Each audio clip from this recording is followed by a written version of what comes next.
What's up, automation engineers? So in this video, I'm going to show you everything you need to know about Cypress Get Command. Before that, I need to mention this. Every code I'm writing in this video series is going to be available in this repository. I'll put the link in the description if you want to check them out. Make sure to select the relevant branch for that video. Alright, let's head back to the code. Here I go to one command, visit. It's going to open the browser and it will navigate to this URL, which is this one. So in this awesome looking website, I got these stuff. I got 2 input elements inside this group container. One is visible, one is hidden. So outside that container, I got one more input tag. So in total, there are 3 input elements. Now I'll uncomment this line. Here I am calling get method and I am passing this string. So what is this? They are called selectors. There are so many selectors in jQuery, and those selectors are going to work in Cypress as well because Cypress is using jQuery. Now I'm not going to go through every single one of these. I'll put the link in the description, so in a free time check these out. Let's continue with the code. Here I have a hashtag, that means the attribute ID. So the ID attribute should be, the value of ID attribute should be name. When I pass that selector to this get command or get method, it's going to filter out every single element in that document and it will find this element, this input element. It has ID name. Now after that, it will yield that to the next method. The next method is type command. Now in reality, this could be a little bit complex. If I go into the type definition of get method, you can see it's returning a new object of chainable type. It's creating actually a new object and returning that. So when I'm calling this type method, I'm calling on that new object, new chainable object. So the way it's sharing that yielded value or values from this get method is that object. But for now, let's say get method is yielding or sharing whatever the filtered element or elements from this get method to the next method, which is in this case type. Now once this type method has the element, it knows what to type on and where to type on. So it's going to type my name on this element. When I save this and run it, as you can see, it typed my name on this input element. Now I said get can select or yield multiple elements. Here I am selecting input tags, all input tags. So this get will yield all the input tags in this document. As I said previously, there are 3 input elements in this document. So this get command filtering out 3 elements and it's yielding 3 elements. Now let's see what happens when I try to fire a type action on 3 elements, okay? You see I got an error.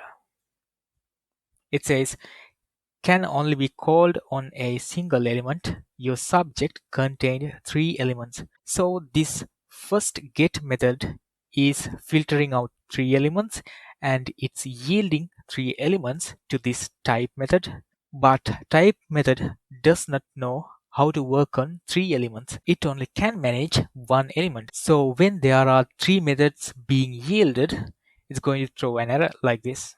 So keep that in mind. Some actions are not going to support multiple elements.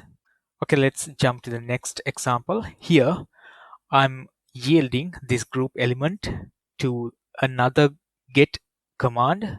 Now you would think I'm searching input elements inside this group element. Let's see, I'm going to save this and run it. Now it found 3 elements, but in this group there are only 2 input elements. So as you can see, get command always by default always start filtering out from the document. It doesn't matter if we chain it, it always will start filtering out from the document. I think that's another important point. Now, if it cannot find an element with the given selector, let's see what will happen. Okay, it did not fail. It still is waiting. Now it failed. It took 4 seconds to fail. So why is that? So there is something called default command timeout configuration. Go to this GUI thing, go to settings, configurations. Here you will find that key, default command timeout. By default, it is 4000 milliseconds. That's why it waited, or it's retrying to search that element until this timeout period. Now you know what happens when get is unable to find an element with the given selector. It's going to retry until the timeout ended. Now this is a special use case. So there is a concept called aliases in Cypress. So it's going to store the yielded value by this name, by the given name. Right now we are yielding one or more elements by this username alias. Now we can retrieve that using the same get command, but this time we are not passing a selector, we are passing an alias. So here I got @ followed by the alias, and after that I can perform an action on it like this. I'll save it and run it. You see, I got my name typed on that input tag.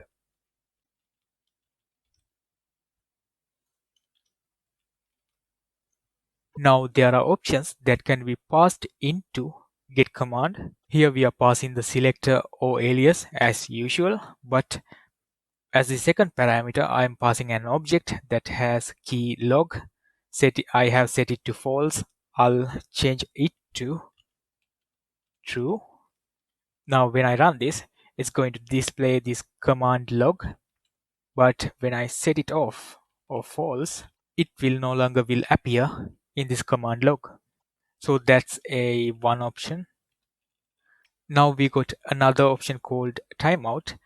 Now previously when we ran into a invalid selector, it's going to wait until that default command timeout, or it's going to retry until that default command timeout, but we can override that command timeout using an option. Now I have set it to 10,000 milliseconds. That means 10 seconds. Now when I run this one, now you can see it waited 10 seconds that element to be visible or element to be present in the DOM.